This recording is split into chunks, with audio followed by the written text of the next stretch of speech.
Hey guys good morning. അപ്പോൾ നമ്മുടെ day 2 ആണ് ഇന്ന് സ്റ്റഡി വ്ളോഗിൻ്റെ. ഇന്നലെ നേരം വൈകി 5 മണിക്ക് കിടന്നുകൊണ്ട് തന്നെ ഇന്ന് നമ്മൾ നേരം വൈകിട്ടാണ് എണീറ്റ് 11 മണി ആയിട്ടുണ്ടായിരുന്നു. കഞ്ഞിയാണ് കുടിച്ചത് നമ്മൾ.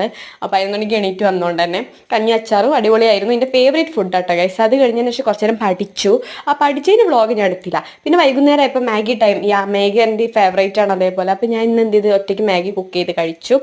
കുറച്ച് കഴിഞ്ഞ് കുളിച്ച് വന്ന് നമ്മുടെ ആകെ ചെയ്യുന്നൊരു സ്കിൻ കെയർ എന്ന് പറഞ്ഞാൽ ഞാൻ മോയ്സ്ചറൈസർ ഇടും. അത് മാത്രമേ ഉള്ളൂ ഗൈസ്. അല്ലാതെ വേറെ വലിയ സ്കിൻ കെയർ ഒന്നും ഇല്ല. അത് കഴിഞ്ഞതിന് ശേഷം ഏത് പഠിക്കും എന്നുള്ള ഇന്ന് ഏത് സബ്ജക്റ്റ് പഠിക്കും എന്നുള്ള ടെൻഷനിലായിരുന്നു. അങ്ങനെ ഞാൻ ഇന്ന് മാത്സ് തന്നെ എടുത്തു. മാത്സ് എടുത്ത് പഠിക്കാൻ നിന്ന്. അപ്പോൾ ഫുൾ കോൺഫിഡൻസ് ആണ് മാത്സ്. സത്യം പറഞ്ഞാൽ ഏറ്റവും വീക്ക് ഞാൻ മാത്സിലാണ് ഗൈസ്. പക്ഷേ അതാണ് കോൺഫിഡൻസ്. പക്ഷെ കോൺഫിഡൻസിന് ഒരു കുറവുമില്ല. പഠിക്കായിരുന്നു. കുറച്ചു നേരം പഠിച്ച് ഗൈസ് അത്യാവശ്യം ഒരു 3-4 മണിക്കൂർ പഠിച്ചതിന് ശേഷം ഞാൻ എന്ത് ചെയ്ത് നേരത്തെ കിടന്ന് ഉറങ്ങാൻ വിചാരിച്ച് ഇന്ന് നേരത്തെ കിടന്ന് ഉറങ്ങാൻ പോയിട്ടുണ്ടായിരുന്നു. പിന്നെ ആ പെൻ്റെ മൂടി ആരും ശ്രദ്ധിക്കണ്ട, അത് കടിച്ചൊരു ഇതാക്കിക്കണം. അപ്പോൾ ബൈ ഗൈസ്. എല്ലാവർക്കും ഇഷ്ടപ്പെട്ട സബ്സ്ക്രൈബ് ചെയ്യൂ.